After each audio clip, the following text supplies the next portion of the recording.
Mudus, welcome back to the channel. So, మనమైతే subscribe దగ్గర please ఇంకా ఎవరైనా సబ్స్క్రైబ్ చేయకపోతే సబ్స్క్రైబ్ చేసుకోండి. అండ్ మనమైతే హక్కా నూడిల్స్ తింటున్నాం. సో చూసేయండి.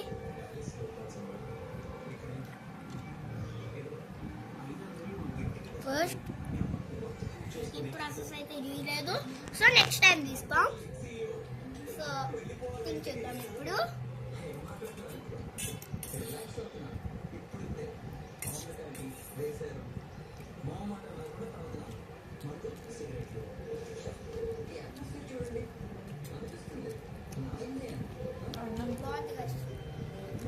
సో మీరు ఇంకా ఎవరైనా ట్రై చేయకపోతే హక్కా నూడిల్స్ సో మన నెల్లూరులో అన్ని మార్కెట్లో ఎప్పుడు స్టాక్ ఉంటుంది. సో ఇంకా ఎవరైనా కొనుక్కోకపోతే దొరుకుతుంది. బాగా